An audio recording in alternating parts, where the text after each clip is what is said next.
Hello everyone, my name is Bhaskaran, and in this video we are going to talk, or we're going to review a little bit about MOSFETs.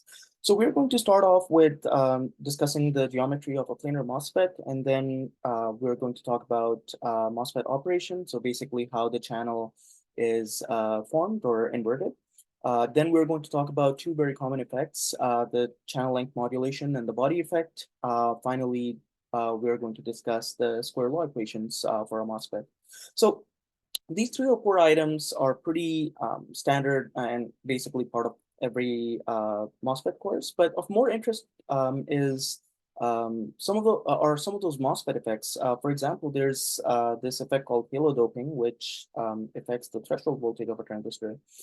There's also velocity saturation, something we've heard of, but then there's also vertical field mobility reduction and reconversion current that also affect ID or the drain current of the MOSFET.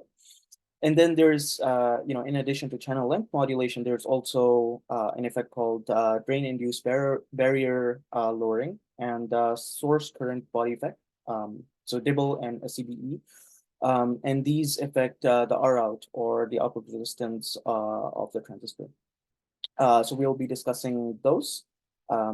Yeah, so let's start. Let's start with the geometry of the MOSFET. So let me label some of the regions here. So there's two N plus implants, and then there's the P minus substrate, right? And the plus and the minus only signify the sort of concentration. So if it's an N plus implant, that means there's a lot of electrons, free electrons. P minus would mean that there's holes, but then there's the concentration is low. There's not a lot of holes in the substrate. And then we know that there's silicon oxide layer here, and then the gate is made of polysilicon, right? And then, so that's the cross-sectional view. And then, same thing over here. This is basically the length. And,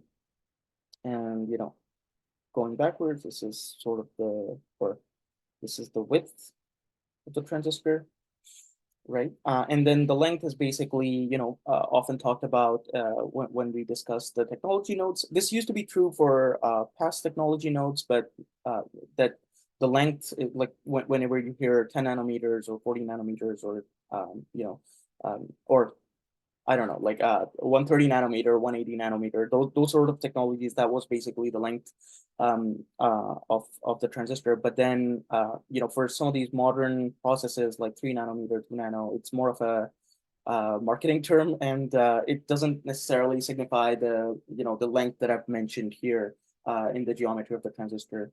So just something to be aware of. So here's, again, we have the NMOS on the left side. We have the two N plus implants. One is the source, one is the drain, and the P minus substrate. On the left, on the right, it's basically the opposite. So in the PMOS, there's two P plus implants, and then we have the same P minus substrate. But then in addition, we also have the N tub here. So that's like the N minus region. So again, there's in the N minus region, we have like free electrons, but then the concentration is not that high. For P plus implants, we have a lot of holes, like a lot of concentration basically. And then, there's 3 or 4 different symbols to which you would see on the schematic for NMOS and PMOS. So pretty standard, right? Okay, so moving on to MOSFET operation, let's consider case 1, where the transistor is just in cutoff.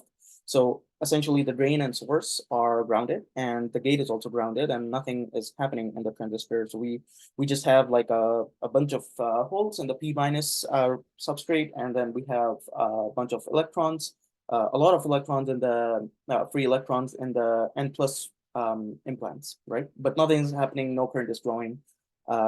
Yeah, so and then case 2 is, let's say we start increasing the gate voltage, right? So if we start increasing the gate voltage over here, then what happens is um, these holes start to get repelled. Sorry.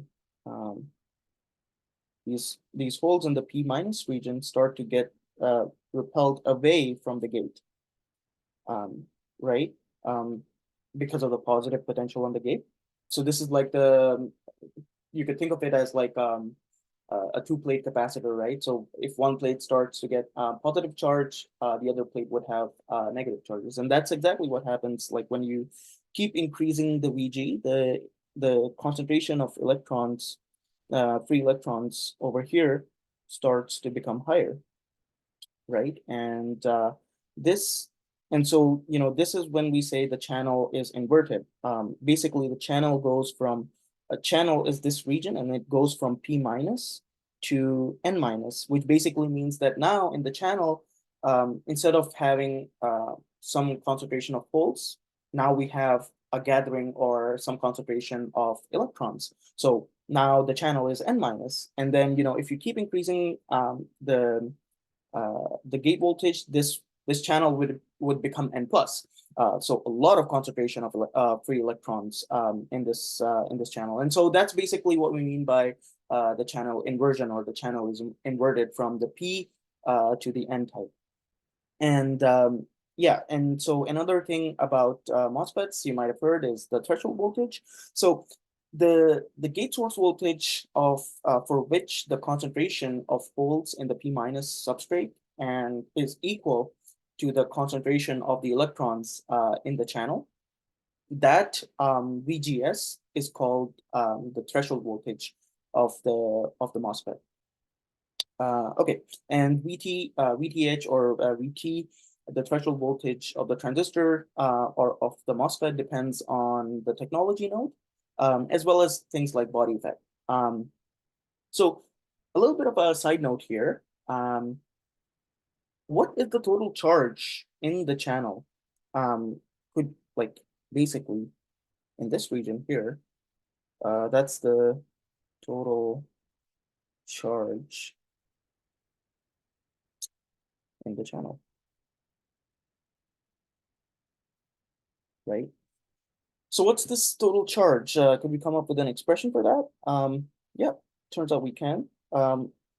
Charge is equals to capacitance times the voltage, right? The voltage, the potential difference. And so we can say that the charge in the channel is equals to the capacitance of the oxide um, per area of the gate. So this is capacitance per area multiplied by the gate area, which is W times L times the voltage. So VGS minus VT. VT is the threshold voltage. So this is sorry, this is the total charge in the channel. Okay, so moving on, next thing is, we increase the gate voltage, but we also, we increase the gate voltage, and now we have these free electrons that are sort of, in the channel. But now we start increasing the drain voltage. So this voltage here. So now what happens is that there's an electric field, and these electrons will start moving from the drain to the source. And so there will be a current flowing from here to the source, and that's ID. Just write it a bit nicer. So that's that current is ID that flows when there's a drain voltage, and yeah, and then there's this region, or this sort of specific scenario is also could also be called triode, and so we'll talk about it later. But this is the equation. This is a very common equation for the triode region, and so one of the interesting thing, this region is also called the linear region or the ohmic region. And the reason it's called an ohmic region or a linear region is because the ID or the drain current of the MOSFET depends linearly on VDS. So For example, if we take this expression that I've boxed in, I've just rewritten it here. And if VDS is too small, then this term is ignorable, right? Because it's if VDS is a small quantity and square of a small quantity is even smaller, right? So now we have linear dependence between VDS and ID. And that's why it's often called the linear region, or the ohmic region, or yeah, words like that. Basically, signifying a linear relationship. Like in a transistor, we have the IV curve, and it's a linear sort of relationship. And basically, the transistor in this region is it is behaving in the same way, and so it's called ohmic region or linear region, whatever you call it. Okay, so the next thing is the saturation region. So this is when the VDS is large enough, and it's basically more than VGS minus VT. And again, I'll mention these conditions in a table below. But for now, it's basically that this current keeps flowing, and there comes a point where increasing VDS any further will not increase the drain current anymore. And so that's this region, and we have a pinch off that gets introduced, and we also have a gradient of carriers in the channel, and as shown here. And again, we have a very common equation for the saturation region of the transistor. Okay, and again, this is just to put it on a graph. This is the triode region, also called the linear region, also called the ohmic region. Too many names for one thing. But yeah, that's the graph for VDS versus ID of a transistor. And this region is called the saturation region. And on the right, we have ID versus VGS curve.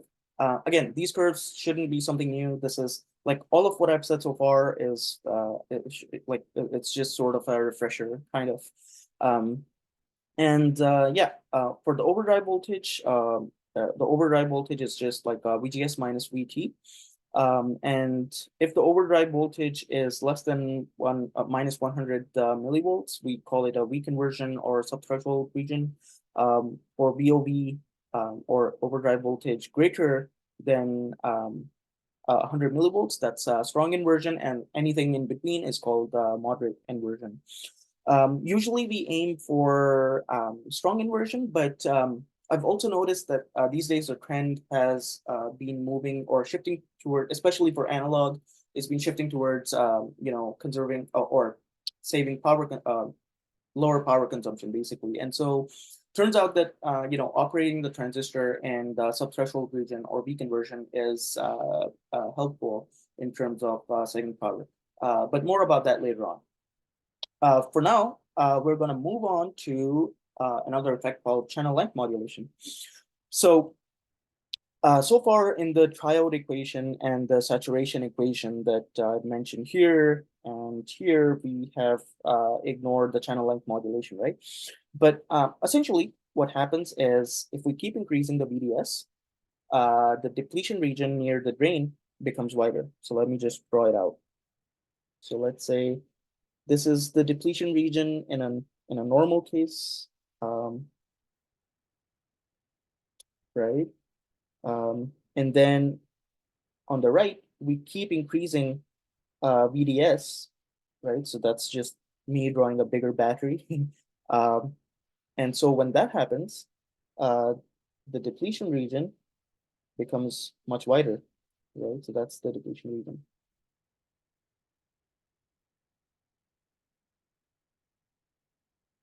So as this depletion region becomes bigger, that also means that we don't have, the channel profile is changing, as seen by here. Like, we had these electrons, but then the gradient was not as sharp as when the depletion region has increased, right? And this zone is also called, well,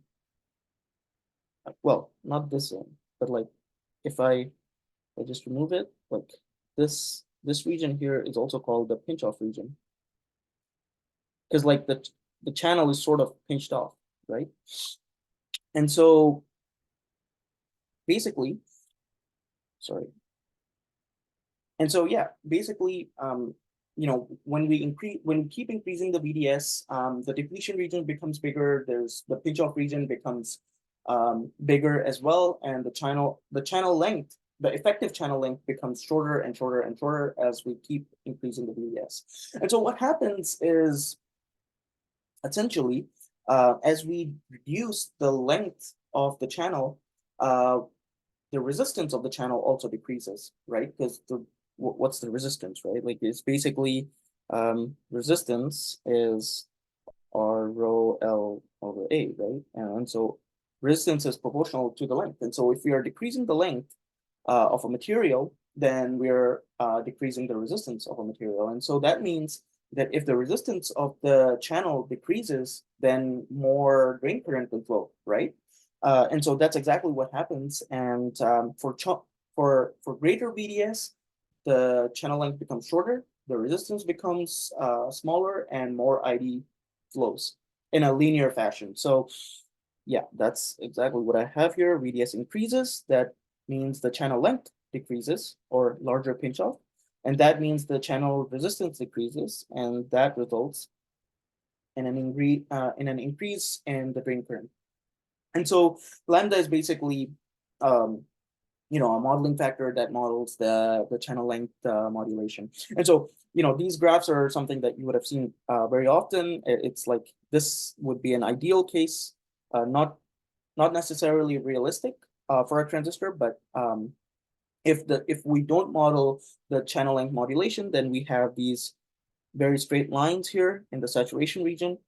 But then, if for a low lambda, which means the channel length modulation effect is not as high, we have some sort of gradient or we have some sort of slope. And then if lambda is higher, which means the channel length modulation is very prominent, that would mean we have a much larger slope in the saturation region between the ID and the VDS. Sorry, this should be, my bad. This should be VDS. So that's VDS, right? And so basically that means that, we have this linear fashion of voltage increasing and the current increasing as a result as well, much like what we would have in a resistor, right? And so an important thing to note here is that the lambda, which is the channel length modulation, is inversely proportional to the length of the transistor. And so as we go to lower and lower technology nodes and the length of the transistor becomes smaller or shorter, the lambda, or I guess the channel length modulation effect, becomes more and more prominent. And so this is what you would see like if you have a very short channel. So how does it affect us? Basically, the output resistance of the transistor decreases if we have a large lambda or a large channel length modulation effect. Basically, like output resistance is GDS, right? And GDS is I'll discuss this later, but it's basically the slope of this line here, the slope here, right, and the slope here. So as you can imagine, like if the slope is smaller, that means the GDS is smaller, which means the output resistance, which is the inverse of GDS, is higher, right? So higher output resistance means like this would be the highest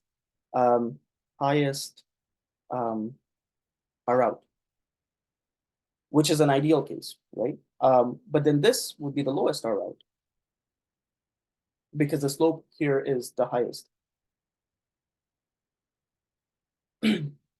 Right? So that's not ideal. Particularly in certain circuits. For example, in current mirrors, we are looking for a higher upper resistance, and so that's where you might have heard that people want to use longer channel devices because they want to increase the output resistance of a current mirror. Similar idea for high gain circuits, like you want to increase GM Rout, and so Rout is one of the things that you want to increase, and bandgap references as well. And so yeah, with smaller tech nodes, it's the lambda is much more prominent. So that's channel length modulation effect. And now there's body effect. So let me see. For so far in the previous diagrams, we sort of ignored the substrate connection, right? So here in the body effect discussion, we have this a substrate cap, right? That connects that basically connects to the body, and this is like the P plus type. So now imagine a case of two NMOS transistors, and we basically tie the body to the source for both of the NMOS transistors.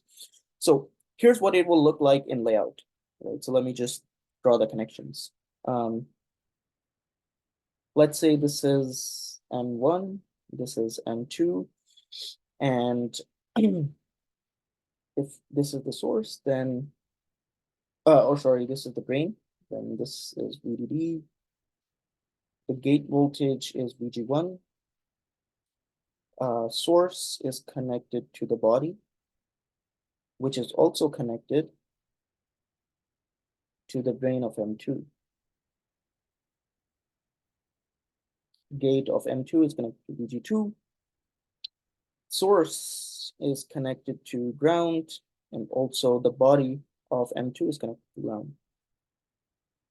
Okay, so now, do we see anything wrong here, right? Anything that could be a potential problem? If you look at the two substrate connections here, or the two bulk connections here, well, here, the substrate connection is grounded. Over here, it is something that is not ground. It is some voltage, right, but not ground. And so when you have a potential difference, you would have current flowing, right? And you don't want current flowing through the substrate, like in that fashion. And so to prevent that, one solution could be to basically, for M1, connect the body to ground as well, right? So essentially, we remove this connection,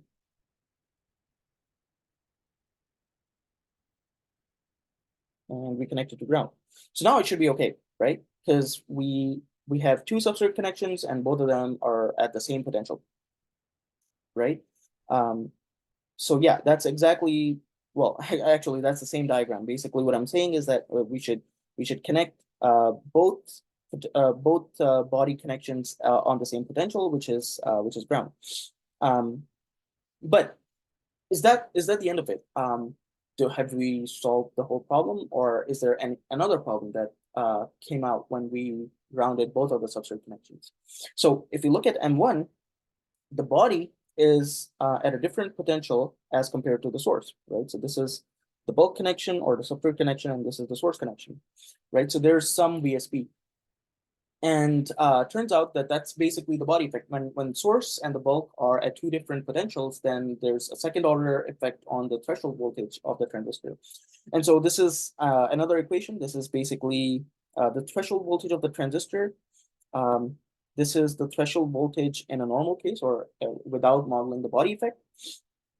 And then VT naught, and that's represented by VT naught. And then this is the body effect coefficient, and VSB here causes the body effect, and it causes the threshold voltage of the transistor to change. And then there is the Fermi voltage in this expression as well. So essentially saying that yes, you can connect all substrate connections to ground, but then it can also change the threshold voltage of the transistor to a certain degree, and that is something that you need to be aware of. So interestingly, this problem wouldn't exist if we have two PMOS transistors instead. So let's check it out, right? There's M1 and M2. So now the only difference from the previous case is that now instead of two NMOSs, it's two PMOSs. And we have the same thing, like bulk is connected to the source for both of the transistors. So here, Let's see. Just give me 1 second, looking at my notes here. Okay, so I have drawn the connections here, and we have this substrate connection, and we have this substrate connection, right? And even if they are at two different voltages, because we have the two PMOSs in two different N tubs, those two different N tubs can be at different potentials. It's okay, right? And so no current will be flowing between the two N tubs or anything. So it should be fine for a PMOS. Now, for an NMOS, we could technically get a similar solution. If we really want to connect the body to the source for both of the transistors, we could introduce something called deep N-well. So deep N-well looks something like this. It would be kind of like a N-tub for, like how we had in the PMOS, two separate N-tubs. Now we had two different deep N-wells. So this is deep N-well.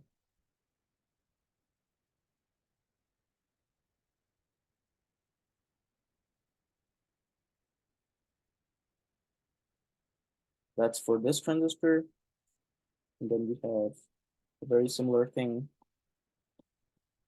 for M2 or for M1, right?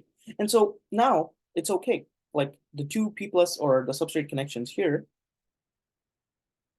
the two P plus substrate connections here are at two different voltages. The one for M2 is grounded. The substrate connection for M1 is connected to a certain potential, right? But since they are in two different deep N wells, there won't be any current flowing, and so it's okay.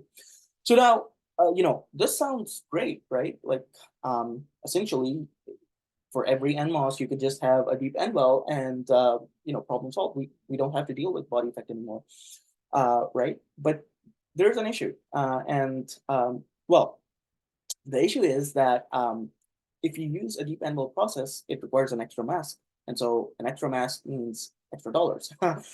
So it's expensive, and so you really want to use it if you really have to use it. Another thing is, adding these deep N wells also adds area, like layout area cost to the NMOS, because now your NMOS footprint is kind of bigger, right? And so more silicon space means more cost, right? So again, it could be kind of a double whammy where you're paying for an extra fabrication process, but then also your layout area has increased. But nevertheless, this is something that is used if it needs to be used. So yeah. And here I have summarized the MOSFET equations, including the body, the channel length modulation effect, sorry. And it's sometimes also called the large signal model. And we have three zones: the cutoff, the triode, and the saturation, which I mentioned in the four cases before when I was explaining how the channel is formed. And yeah, so I've mentioned it for the NMOS and the PMOS. This is really just a table that I've drawn, but these equations are pretty much very standard equations. Yeah, that's all I'm going to say about this page. Okay, now to the interesting part, the MOSFET effects. So for the MOSFET effects, I would like to point out a great resource. There's this channel called the Harvard Ninja, and they have a remastered version of Advanced Analog IC Design Series. And so some of the material that I'm going to present here as a summary is basically a summary from lecture 3 and 4 of that video. And so lecture 3 is linked here. And I'll also add a link in the description of the video or somewhere around there. But you want to start from the end of the lecture 3 and all of lecture 4. So that's basically discussing the MOSFET effects. And so I think it's a full description of what I'm about to say for the next couple of slides. My version is more of a summary, but if you want the proper details, check check that resource out, and that's also the resource I used as well. So it should be a great resource for learning. And so okay, some of the other effects for MOSFETs, right? There's process variations, the VTH, the threshold voltage of the transistor, the mobility, the oxide capacitance. These can change wafer to wafer, and the VTH variation is also with temperature and supply voltages. And we typically also, whenever we design a circuit, we have certain corners um, to see, if our circuit can perform at these extremes for PVT variations, right? And for the threshold voltage of the transistor, we're going to discuss halo doping. And for the drain effect, we are going to discuss velocity saturation, vertical field mobility reduction, and V conversion current. For output resistance, we've already discussed channel length modulation, but I'm gonna talk over Dibble and SCBE. Okay. So, halo doping. It affects the threshold voltage of the transistor. So essentially, what happens is, in the old days, where the transistor length was large enough, for the two N plus implants, this would be the depletion region, right? And it would be very far apart, which is okay. As the technology nodes are progressing and that length of the transistor becomes smaller and smaller, those two N plus implants are coming closer and closer to each other, right? And so you can imagine at one point, if you have very, very short channel devices, there's a chance that these depletion regions are going to overlap, and you don't want that, right? So this is overlap of two depletion regions for a very short channel device. And that basically means a transistor is kind of pointless, right? Because the current would just flow through. And to prevent that, but we still want short channel devices, right? For all sorts of reasons. And so somehow we want these depletion regions to not overlap. And so to do that, there's this thing called, for an NMOS, it would be a P plus halo doping.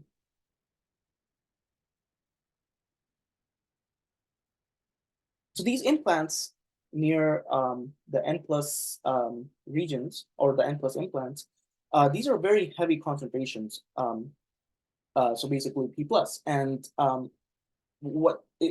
basically the result of this halo doping is that the width of the depletion region becomes thinner. And so we can still create the short channel devices, and we can have these N plus implants very close to each other, and those depletion regions would not overlap if we have this halo doping. So great, right? But then there's a few things to consider as well. Because of this heavy halo doping, the width of the depletion region decreases. But then, if you have a very thin depletion region, that means very high capacitance. Kind of like, let's say in a capacitor, right? What's the equation of a two-plate capacitor? Something like epsilon A over D or something, right? And so A is the area of the plate, and then D is the distance between the two metal plates of a typical two-plate capacitor, right? And so that's the expression for the capacitance. And so if the D or the distance between the two plates decreases or is very small, the capacitance would increase, right? And so that's sort of a similar idea over here, that when the depletion region becomes thinner and thinner, you have kind of like an effect similar of a very thin dielectric between two plates of a capacitor, and so that means more capacitance. And so more capacitance means lower bandwidth device, and so the speed could be slow, but then also halo doping changes the threshold voltage profile versus the length. So here we have on the left VTH profile, as if we sweep the length. And so you want to be from a manufacturing standpoint, you want to be somewhere in this region, right? Because if you go further here, the threshold voltage is just going to tank, right? And so that's without the halo doping, but with the halo doping, there's this sort of interesting VTH profile in the blue. And so you would want to be somewhere over here, so that, you know, even if there's some sort of variation um, in the process, you would your VTH would still be high enough, right, for some for a considerable range, more than, you know, if let's say you were here and even with a little bit of variation, your VTH could drop significantly. So that's good. That's good. And so that's one thing that you need to be aware of. The halo doping can change the threshold voltage profile of a transistor as you know, if plotted with length. Okay, next thing is velocity saturation, and this basically affects the drain current of the transistor. So for the square law model, we made an assumption, and that assumption is that velocity times mobility, velocity is equals to mobility times the electric field. And so this is not entirely true for basically for all kinds of electric fields. So let me explain. Right. So if we keep increasing the electric field, the the carrier velocity would keep increasing as well initially. But then there's a certain limit. There's basically a speed limit of how fast electrons can travel through the channel when there's like vibrating silicon atoms in the channel, right? So it's like kind of like you can only go so fast before bumping into like each one of these silicon atoms, and so there has to be some sort of sort of a speed limit, and that's basically called the velocity saturation. It's like you know, a saturation point of the velocity of the carriers in the channel, both an NMOS and a PMOS, where the carriers cannot go any faster. And so even if you keep increasing the electric field, those carriers are not able to go any faster, and that's the sort of a speed limit. And so if you draw a curve, if you draw a graph of velocity of the carriers versus the electric field, you'll find that this is the assumption. Sorry. This is the assumption from square law model.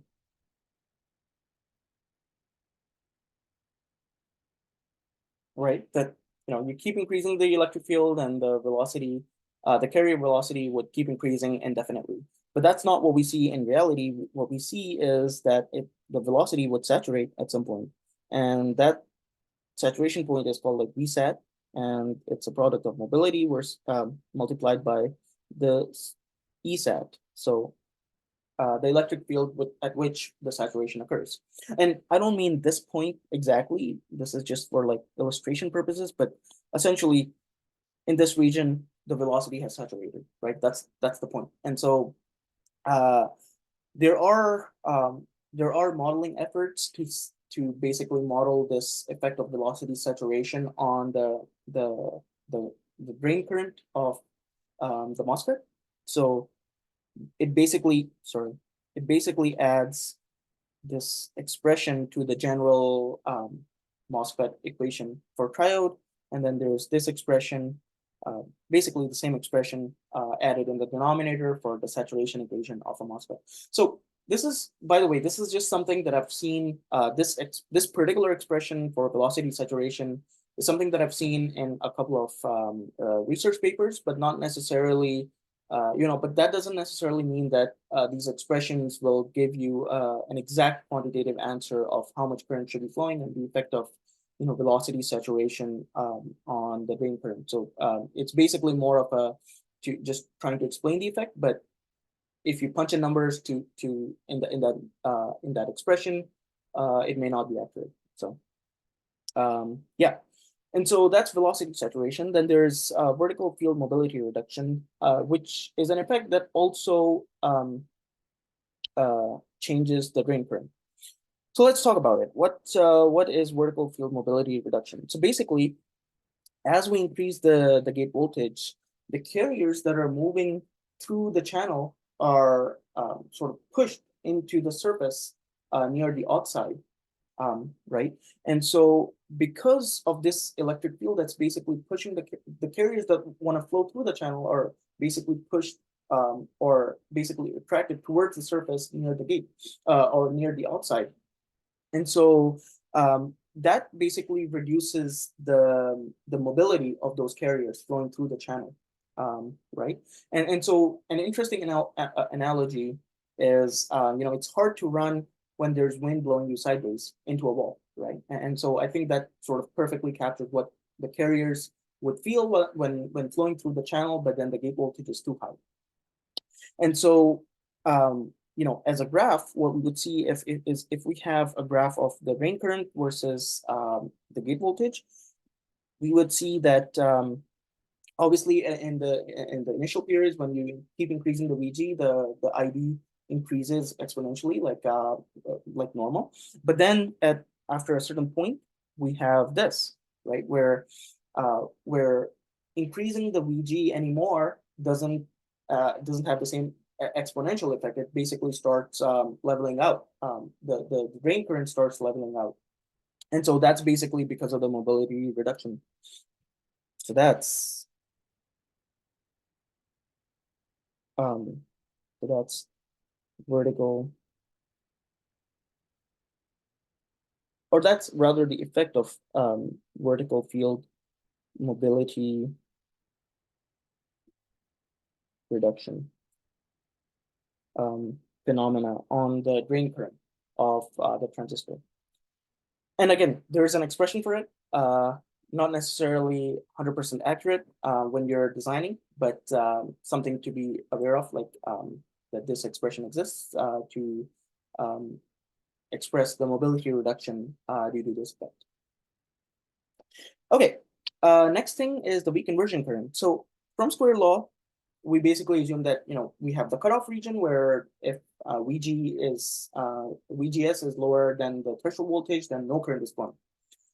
That is not necessarily true, or I guess that is not entirely true.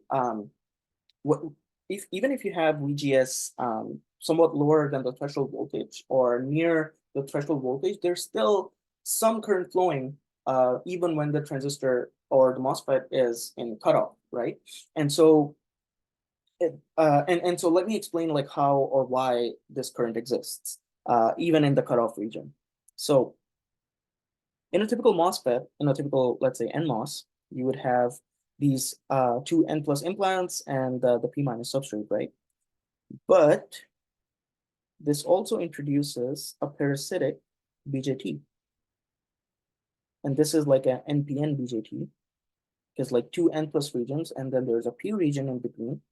So this is what it would look like, right? And for the gate connection, it would be or the base connection, there's this capacitance of the oxide, which connects to the base, and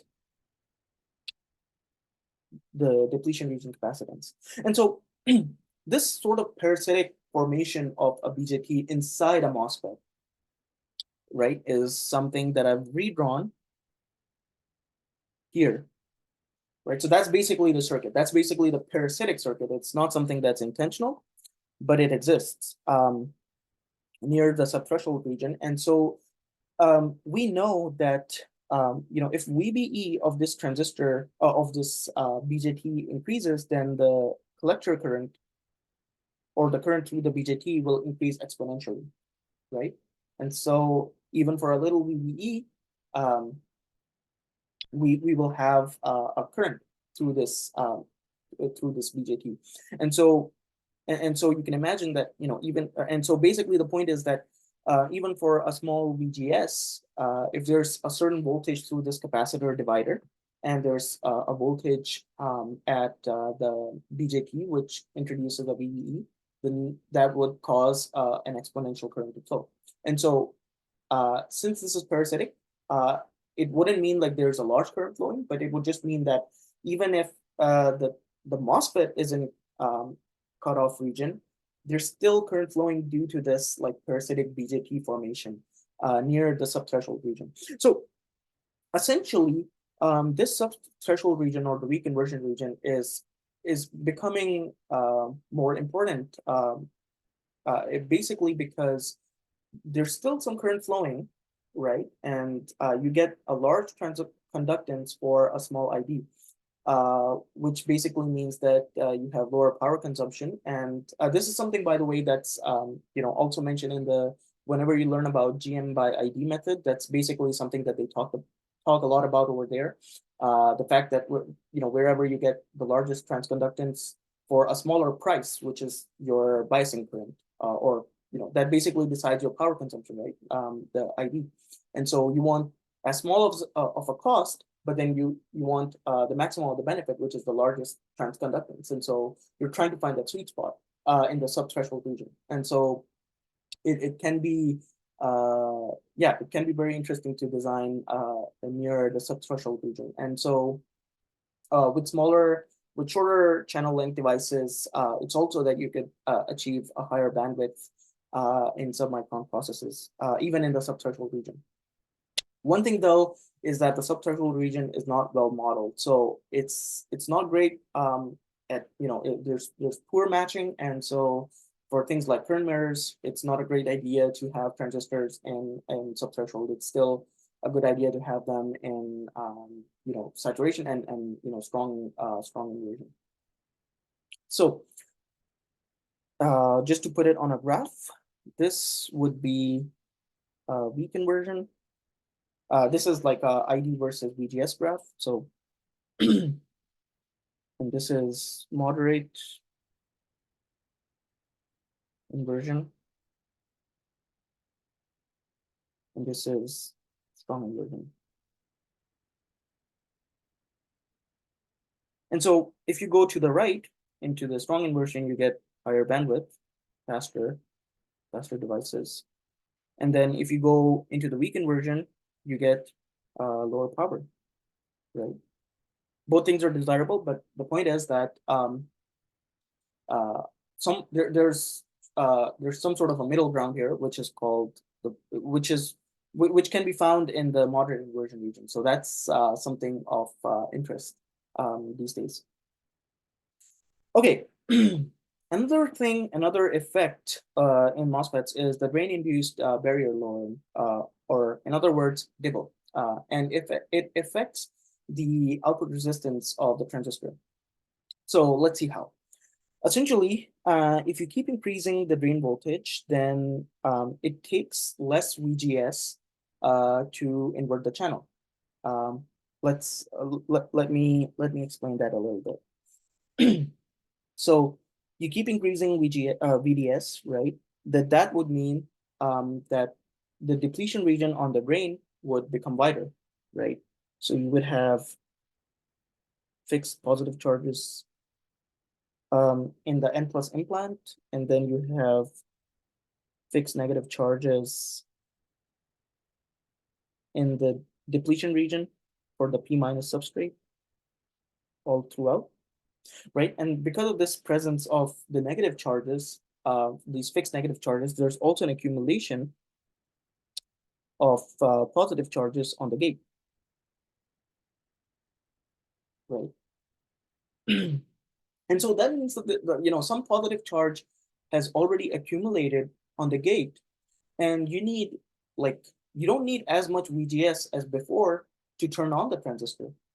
So in other words, you could say that it's easier to turn on the transistor, or effectively the threshold voltage of the transistor has been lowered because of this large VDS. So larger VDS, wider depletion region and more positive charge accumulation on the gate, and basically it's equivalent of saying that the threshold voltage of the transistor has reduced. And so that's basically the DIBL. It's basically increasing VDS of the transistor would reduce the threshold voltage of the transistor to a certain extent, not drastically, but yeah. Another effect is the substrate current body effect, or SCBE. This is also an effect that that changes the R out of the transistor. So let's consider an example. Let's consider this circuit, right, where we have a VGS source on the gate, and then we have a variable VDS supply on the drain. And let's say we keep increasing VDS indefinitely, right? So what would happen? Let's we have a graph here of ID versus VDS, and so we will see from here to here. It's basically something that we have seen multiple times, right? It's just like a very standard MOSFET curve, ID VDS curve.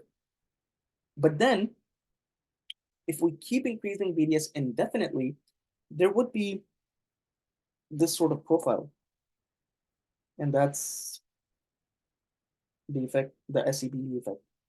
So essentially what happens is that we have this diode on the drain implant, right? So this is the drain implant, and that's an N plus region, and then we have a P substrate, so that's a PN junction, basically a diode, right? And so as we increase VDS, we're increasing the reverse bias of this PN junction, and so at some point, this diode is going to break, and there's going to be a lot of current that flows from this uh, PN junction to the substrate, right? To the grounded substrate. And so that's basically what happens in this region here. The drain current increases drastically because the PN junction on that drain implant is broken out. So again, not a region that we want to operate in, or not a region we want to operate near. But also another effect, another undesirable effect is that the R out of the transistor decreases, right? Because here, in this region, we are changing, for even a little change of VVE, the ID is changing a lot. And so that's low output resistance. And so not something that's desirable. We want to stay, we want to keep VDS lower than any VDS that would cause an SCB. And yeah, and so just to put it on a graph, again, ID VDS curve, we've seen the triode, and then next thing we see the channel length modulation effect.